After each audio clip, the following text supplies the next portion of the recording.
Hello friends, welcome to Bhagavathi lifestyle. இன்றைக்கி என்ன vlog பார்க்க போகிறீங்கன்னா, ஒரு சிம்பிளான முட்டை பொடி மாஸ் அது எப்படி பண்ணுறதுன்னு தான். இப்போ முதல்ல ஃபஸ்ட்டு கடாய் வச்சுக்கணும். அதுக்கு அடுத்தது தேவையான எண்ணெய். நான் 6 முட்டை எடுத்திருக்கேன். ஸோ அதனால் ஒரு 2 டேபிள் ஸ்பூன் ஆயில் தான் நான் விட்டிருக்கேன். ஸோ அதுக்கு அடுத்தது கடுகு உளுத்தம் பருப்பு போட்டு கொஞ்சமாக பொரிச்சிடணும். அதுக்கு அடுத்தது இந்த 6 முட்டைக்கு நான் 2 வெங்காயம் மட்டும்தான் எடுத்திருக்கேன். ஸோ அதுதான் இப்போது வதக்கின்றிருக்கேன். அந்த வெங்காயம் வந்து ஒரு லைட் ப்ரௌன் கலரில் வரும்பொழுது நம்ம ஜிஞ்சர் கார்லிக் பேஸ்ட்டையும் ஆட் பண்ணிக்கலாம், இஞ்சி பூண்டு விழுதியும் ஆட் பண்ணிக்கலாம். அதோட பச்சை வாடை வந்து போகிறது வரைக்கும் நம்ம வதக்கிட்டுருக்கணும். அதுக்கு அடுத்தது தேவையான உப்பு.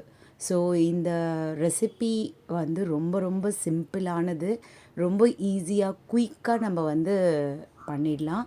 ஸோ சண்டே மார்னிங் என்ன பண்ணுறது பிரேக்ஃபாஸ்ட்டுக்கு அப்படின்னு சொல்லிட்டு ரொம்ப குழப்பமாக இருந்தது. ஸோ அதனால தான் 6 முட்டை வீட்டில் இருந்தது. சரி, குயிக்காக வந்து ஒரு முட்டை பொடி மாஸ் பண்ணிட்டா ஹெல்த்தியாகவும் இருக்கும், நல்லாவும் இருக்கும் டேஸ்ட்டு. ஸோ அதுக்கு தேவையான உப்பு. சூப்பராக இருக்கும், ரொம்ப குயிக்கான ரெசிபி இது. ஸோ அதனால தான் வந்து நான் இது ரொம்ப குயிக்காக பண்ணிட்டேன். என்னோடய டான்ஸிங் கடாய் இது. ரொம்ப வருஷமாக வச்சுட்டுருக்கோம். ஸோ இது நல்லா யூஸ்ஃபுல்லாக இருக்குது. அதுக்கு அடுத்தது 2 மீடியம் சைஸ் தக்காளி, நல்லா குட்டி குட்டியாக ஃபைன் சாப்பாக இருக்கணும். ஸோ அப்போ தான் வந்து அதில் வந்து ஸ்மாஷ் ஆகிடும் நல்லா. ஸோ நல்லா வதக்கிட்டுருக்கணும். அந்த தக்காளி வந்து நல்லா பொரிஞ்சு எண்ணெய் மேலே வர்றது வரைக்கும் நம்ம வந்து வதக்கிட்டுருக்கணும். ஸோ இப்போ பாருங்கள், எண்ணெய் மேலே வருது, அது வரைக்கும் நம்ம வதக்கிட்டுருக்கணும். தேவையான மிளகாத்தூள், நான் வீட்டு குழம்பு மிளகாத்தூள் தான் போட்டுக்கிட்டேன். ஸோ இது ஒரே ஒரு டேபிள் ஸ்பூன் இருந்தால் போதும். ஃபுல் டேபிள் ஸ்பூன் கூட வேண்டாம், நம்மளுக்கு ஒரு முக்கால் இருந்தாவே போதும். ஏன்னா நம்ம 6 முட்டை தான் பொடி மாஸ்க்கு நம்ம ரெடி பண்ண போகிறோம். ஸோ அதனால் வெறும் வந்து ஒரு டேபிள் ஸ்பூன் இருந்தால் கூட போதும். ஸோ நல்லா அந்த பச்சை வாடெல்லாம் போகிறது வரைக்கும் நம்ம அதை நல்லா வதக்கணும். நான் ஒரு கையில் வீடியோ எடுத்துக்கிட்டு அப்புறமா வந்து இந்த டான்ஸிங் கடாயும் மேனேஜ் பண்ணிகிட்டுருக்கேன். ஸோ அதனால் என்னால் முடியல, அதனால தான் இந்த மாதிரி வீடியோ இப்படி வருது. ஸோ எதுவும் தப்பாக எடுத்துக்காதீங்க. அண்ட் அதுக்கு அடுத்தது 6 முட்டை உடச்சி வச்சுக்கணும். ஸோ அந்த முட்டையும் இதில் சேர்த்துக்கணும். பாருங்கள், 6 முட்டை தான் நான் எடுத்திருக்கேன். அதுக்கே எவ்வளோ பொடி மாஸ் வருதுன்னு பார்த்துக்கோங்க. இந்த பொடி மாஸ் வந்து சப்பாத்தி, அப்புறம் வெறும் சாதத்துக்கு கூட, ஒரு ரசம் சாதம், சாம்பார் சாதம், அந்த மாதிரி கூட இது நல்ல ஒரு சூப்பரான ஒரு காம்பினேஷன். ரொம்ப நல்லா இருக்கும், சாப்பிட்றதுக்குமே ரொம்ப டேஸ்ட்டாக இருக்கும். இன்னும் சப்பாத்தியோடு சாப்பிட்றதுக்கு அல்டிமேட்டாக இருக்கும். பாருங்கள், சூப்பராக அது கூட நல்லா சேர்த்து விடணும். நல்லா எல்லாமே சேர்த்து நல்லா மர்ஜ் ஆகணும்.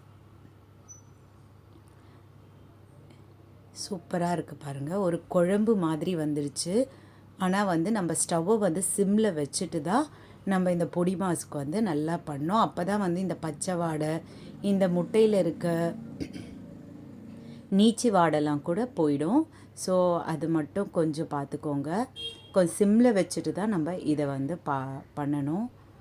ஸோ இதை கலரி விட்டுட்டே இருக்கணுங்க. அப்போ தான் வந்து அடி தட்டாது. ஸோ அப்போ தான் நம்மளுக்கு கரெக்டாக வந்துடும். பாருங்கள், சூப்பராக வந்துருச்சு. இதுக்கு அடுத்தது நம்ம கறிவேப்பிலையை ஆட் பண்ணிக்கலாம். ஸோ அப்போ தான் ஆட் பண்ணோம். அப்போ தான் அந்த கறிவேப்பிலையோட அரோமா வந்து இதில் நல்லா ஒரு ஜெல் ஆகிடும், சூப்பராக இருக்கும். பாருங்கள், முட்டை பொடி மாஸ் ரொம்பவே தயாராகிடுச்சு. வெறும் 6 முட்டையில் இவ்வளோ பொடி மாஸ். நம்ம ஒரு ஃபேமிலிக்கு இது தேவை. இந்த பொடி மாஸ் வந்து ரொம்பவே போதுமானது. ஸோ என்னோடய சேனல் உங்களுக்கு பிடிச்சிருந்தா சப்ஸ்கிரைப் பண்ணுங்கள், லைக் பண்ணுங்கள், ஷேர் பண்ணுங்கள் அண்ட் கமெண்ட் பண்ணுங்கள். அண்ட் உங்களோட ஒவ்வொரு லைக்கும் ஒவ்வொரு சப்ஸ்கிரைபும் என்னை மோட்டிவேட் பண்ணும். பாருங்கள், எவ்வளோ நல்லா இருக்குது பிளேட்டிங் பண்ணதில். சூப்பராக இருக்குது, எக்ஸலண்ட்டாக இருக்கும். உங்கள் சப்பாத்திக்கு ரொம்ப அல்டிமேட்டாக இருக்கும். ஸோ அதனால தான் நான் வந்து சப்பாத்தி போட்டுட்டேன். சப்பாத்தியில் இதை வச்சு சாப்பிடும்போது வேறு லெவலில் இருக்கும். ஸோ சண்டேயில் நம்ம எப்போயுமே லேட்டாக தான் எழுந்துப்போம். ஸோ அதனால் இது ஒரு குயிக்கான ஒரு பிரேக்ஃபாஸ்ட்டாக இருக்கும். அதுவும் இல்லாமல் ரொம்ப ஹெல்த்தியாகவும் இருக்கும். ஸோ என்னோடய வீடியோவை இவ்வளோ பொறுமையாக ரொம்ப ஆசையாக பார்த்ததுக்கு ரொம்ப ரொம்ப நன்றி.